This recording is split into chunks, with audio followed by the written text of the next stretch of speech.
Model school 19th సెలబ్రేషన్కి ఇచ్చేసిన సర్లి విజయ ప్రసాద్ గారికి, కుదరవత్తి మౌలి గారికి, రాము గారికి, పంత నరసరావు గారికి, రంగరాజు గారికి, ప్రసాద్కి,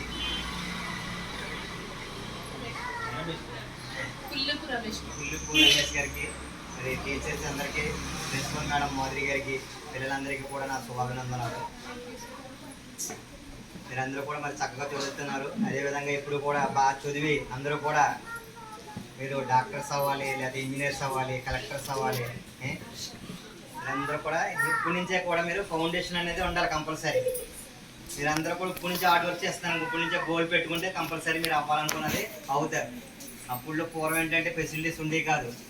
ఏదో సైకిల్ వేసుకుని కొంతమంది వెళ్ళి చదవటం ఇది ఉంటుంది. ఇప్పుడు మీకు చక్కగా బస్సులు వస్తున్నాయి, మీకు అన్ని ఫెసిలిటీస్ కూడా మీకు అవైలబుల్గా ఉన్నాయి. మీకు అరిచేతిలో ప్రపంచం అన్నట్టుగా మీరు అరిచేతిలో సెలబ్రేషన్ మొత్తం ప్రపంచాన్ని అంతా కూడా చూస్తున్నారు. మీరు అర్థమైందండి. ఆ రోజుల్లో మరి నేను 99లోని ఇంటర్మీడియట్ నాది. అప్పుడే కంప్యూటర్ ఇన్స్టిట్యూట్ అనేది ఓపెన్ చేయడం అనేది జరిగింది.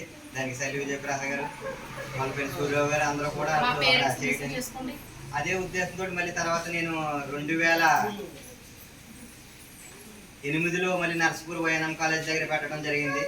తర్వాత 2010లో మళ్ళీ అప్పుడే మనకు 2005లోనే ఇక్కడ నేను స్కూల్ స్టార్ట్ చేయడం జరిగింది. 2005 సరే మరి ఊరని మమకారంతో, రామేశ్వరం మమకారంతో అందరి పిల్లలు కూడా మనకు బాగా చదవాలి అని చెప్పేసి నేను నర్సపూర్ నుంచి చేయడం జరిగింది 2010లో.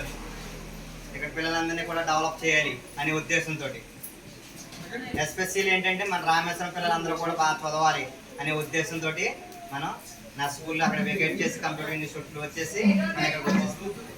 అర్థమైందండి. అతి తక్కువ ఫీజులు అంటే 30 రూపీస్, 30 రూపాయలతో స్టార్ట్ చేయడం జరిగింది అన్నమాట.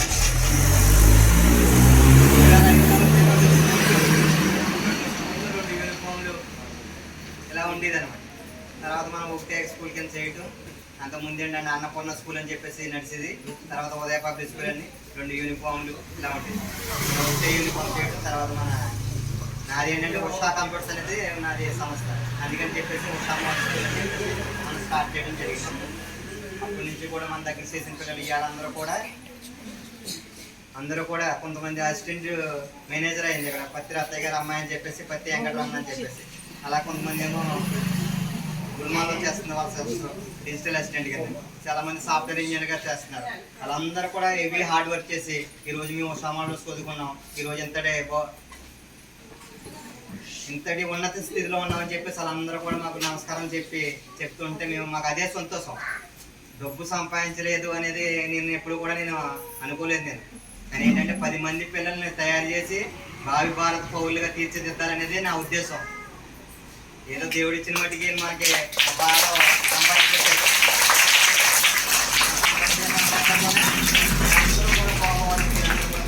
పోవాలి, ఉన్నత స్థితికి వెళ్ళాలనేది నా వ్యయం. నేనేంటనేది మా ఇంటికి ఆపోజిట్ సర్లి విజయ ప్రసాద్ గారు, ఆయన ప్రెసిడెంట్ గా చేశారు రామేశ్వరం. తర్వాత ఎమ్మెల్యే కూడా అవ్వాలి మినిస్టర్ అవుతారు. కానీ ఏంటంటే ఆయన సీట్ ఒకటి రాలేదు. లేకపోతే అయితే ఇంకా మన రోజున్న నియోజకవర్గం ఇంకా బాగా డెవలప్ చేద్దరు ఆయన. అర్థమైందండి. ఇప్పుడే అవేర్నెస్ కృషి చేస్తూ రామేశ్వరానికి రోడ్ల విషయంలో కానీ అన్ని విషయాల్లో కూడా చేస్తూ ఉంటారు. అంటే ఎక్కడ అన్యాయం జరుగుతుంటే నేను ఉన్నానని చెప్పేసి అని అంటాడు ఆయన. ఆయనకి మళ్ళీ మానవ హక్కుల చైర్మన్ గా కూడా ఇవ్వడం జరిగింది. అదేవిధంగా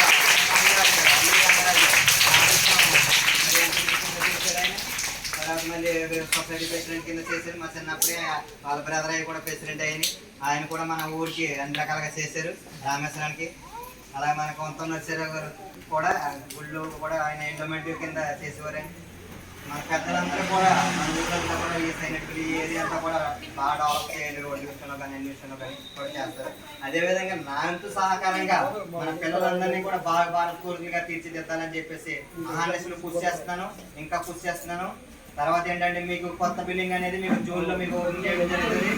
మీకంతా కూడా డిజిటల్ క్లాసెస్ అంతా కూడా వర్చువల్ క్లాసెస్ ఉంటుంది. టీచర్స్ చెప్పేదే కాకుండా ప్రతి సబ్జెక్టు కూడా మీకు ఏంటంటే సిస్టమ్ మీద ఎక్స్ప్లెనేషన్ అనేది ఉంటుంది అనమాట. ఇంకా బాగా ఈజీగా మీరు నాలెడ్జ్ ఇంప్రూవ్మెంట్ చేసుకోవచ్చు అనమాట. ప్రతి మినిట్ కూడా వాల్యుబుల్ అనమాట. మనం 1 మినిట్ కూడా మనం వేస్ట్ చేయకూడదు మన టైం. నుంచి కూడా బుక్స్ చదువుతూ ఉండాలి. డాక్టర్ బిఆర్ అంబేద్కర్ ఎంత గొప్పటి వారయ్యారంటే ఎలాగయ్యారు? రాత్రి అనగా పగలనగా చదివి మన మన భారత రాజ్యాంగ నిర్మాత అనమాట. మన భారతదేశానికి దశ అనేది నిర్మాత ఎలా అయ్యారు అనుకుంటారు? ఎంతో కష్టపడి అప్పుడు రోజులు ఏంటి, కంప్యూటర్ ఉండేది కాదు, లేదా సెల్ ఉండేది కాదు. అయినప్పటికీ కూడా చీకట్లో ఒక క్యాండిల్ పెట్టుకుని చదువుకుని రాత్రి నిద్రపోకుండా ఆయన అంతటి గొప్పడు. అర్థమైందంటే అల్లూరి సీతారామరాజు అనగా, భగత్ సింగ్ అనగా, వల్లభాయ్ పటేల్ అనగా అందరూ కూడా ఎంతో హార్డ్ వర్క్ చేశారు. ఇప్పుడు మీకు చక్కటి ఫెసిలిటీస్ ఇస్తున్నారు మీ పేరెంట్స్. అవునండి, చక్కగా మీ క్యారేజ్ వండించేసి మీకు బస్కి ఎక్కించి పంపిస్తున్నారు. అప్పుడు చదువుకోవడానికి స్కూల్లో సరిగ్గా ఉండేవి కాదు, ఉండకపోయినా కూడా వాళ్ళందరూ బాగా చదువుకుని మనకి తీర్చే జీవితం అనేది ఇచ్చారు మనకి. అర్థమవుతుందండి? మీరందరూ కూడా బాగా చదివి బాగా పౌరులుగా మంచి ఇంజనీర్లు అవ్వాలని, కలెక్టర్లు అవ్వాలని నేను మనస్ఫూర్తిగా మీ అందరినీ కూడా ఆశీర్వదిస్తున్నాను.